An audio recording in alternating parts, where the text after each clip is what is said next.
राधे राधे दोस्तों, हमारे miniature stories में आपका स्वागत है। यह कहानी एक गांव में माधव नाम के एक व्यापारी की है, जिसका बेटा बड़ा ही भोला था। माधव का बादाम और काजू बेचने का व्यापार था। माधव की सेहत कुछ ठीक नहीं रहती थी, इसलिए वह अपने काजू बादाम शहर में बेचने नहीं जा पाता था। एक दिन माधव उदास बैठा था। भोला बाहर खेल कर आया तो उसने अपने पिता से पूछा, क्या बात है बापू, तुम कुछ उदास बैठे हो? माधव जी ने कहा, क्या बताऊं बेटा, यह बादाम और काजू लेकर शहर जाना चाहता हूँ, लेकिन बीमारी के कारण इतना कमज़ोर हो गया हूँ कि हिम्मत ही नहीं है कि कहीं जाए। भोला बोला, तो क्या हुआ बापू, मुझे बताओ, मैं इन्हें शहर में बेच आता हूँ। माधव बोला, नहीं बेटा, तू अभी बहुत छोटा है और शहर में बहुत से ठग घूमते रहते हैं। तेरे जैसे बच्चे को देखेंगे तो वह सारा माल और पैसा लूट लेंगे। भोला बोला, बापू, मेरा केवल नाम भोला है, आप एक बार आजमा कर तो देखो। मैं ये सारे काजू बादाम बेच भी दूंगा और आपसे अच्छे दाम पर बेचूंगा। भोला की माँ ने कहा, नहीं नहीं, छोटे से बच्चे को शहर नहीं भेज सकते। आप कहो मैं चली जाऊं, लेकिन मैंने तो गांव से बाहर का रास्ता भी नहीं देखा है। भोला बोला, माँ, तुम्हें याद है, मैं एक बार बापू के साथ शहर गया था, मुझे रास्ता अच्छे से याद है, मुझे जाने दो। भोला बहुत देर तक जिद करता रहा। आखिर माधव उसे शहर भेजने के लिए तैयार हो गया। माधव ने कहा, बेटा, शहर जा तो रहा है, लेकिन मेरी 3 बातें याद रखना, मुझे कोई लूट नहीं सकेगा। तुम पहली बात, अपनी माँ से 4 रोटी ले जाना। जब भी भूख लगे तब 3 बार ये बात बोलना। उसके बाद खाना खाना, 1 खाऊं, 2 खाऊं, 3 खाऊं या चारों को खाऊं।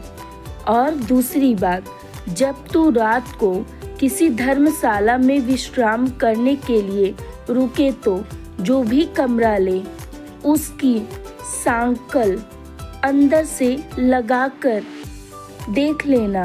अगर सांकल ठीक से न लगे तो अगली धर्मशाला में चले जाना। तीसरी बात, जब भी किसी दुकान पर काजू बादाम दिखाए और वह कीमत कम करने को बोले तो ऐसे बोलियो, बापू से पूछकर आता हूँ, यह कहकर वहाँ से चल दियो। अगर दुकानदार रोके तो ठीक, नहीं तो दूसरी दुकान पर चले जाना। भोला ने सारी बातें ध्यान से सुनी और 4 रोटी और 1 प्याज लेकर पोटली में मेवा भरकर शहर पहुँच जाता है। शहर पहुँचते पहुँचते उसे शाम हो जाती है। तभी उसके पीछे 4 बदमाश लग जाते हैं। भोला इस सब से बेखबर एक अंधेरी गली से जाने लगा। पहला बदमाश, यह मौका अच्छा है, इसे इस गली में पकड़कर लूट लेते हैं, जरूर उसकी पोटली में कीमती सामान होंगे। तीनों उसकी हाँ में हाँ मिलाते हैं। वे धीरे धीरे भोला की ओर बढ़ने लगे और इधर भोला को भूख लगती है। वह एक जगह बैठ जाता है और खाने की पोटली खोल देता है और कहता है, 1 खाऊं, 2 खाऊं या 3 खाऊं, या कहो तो चारों को खा जाऊं। भोला की पीठ पीछे कुछ दूर खड़े चारों बदमाश यह सुन लेते हैं। भोला 3 बार तेज आवाज में यह बात बोलता है। यह सुनकर चारों वहां से फरार हो जाते हैं। भोला बेखबर अपना खाना खा रहा था। कुछ दूर जाकर दूसरा बदमाश बोलता है, अरे मरवा दिया था। वो लड़का नहीं भूत था, हम चारों को खाने की बात कर रहा था। अच्छा हुआ कि हम चारों भाग आए। खाना खाकर भोला एक धर्मशाला में पहुंचता है। धर्मशाला का मालिक साथी चोर था। वह भोला को कमरा दिखाता है। भोला देखता है कि कमरे में कुंडी तो है ही नहीं, मतलब वह अंदर से बंद नहीं होगा। धर्मशाला का मालिक कहा, बच्चे ये कमरा सबसे अच्छा है और इसमें इससे भी अच्छी बात है कि यह कमरा मुफ्त है, इसका कोई किराया नहीं लगता है।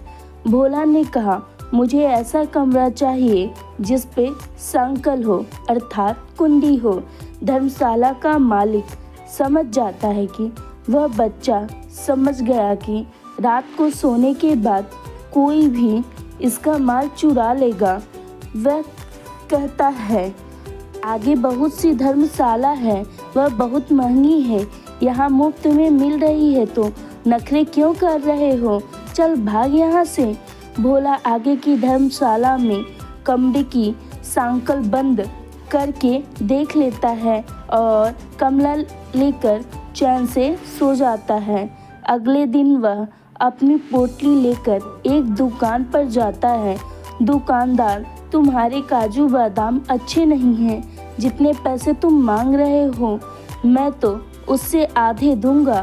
भोला, रुको, पिताजी से पूछकर आता हूँ। वह उठकर चल देता है।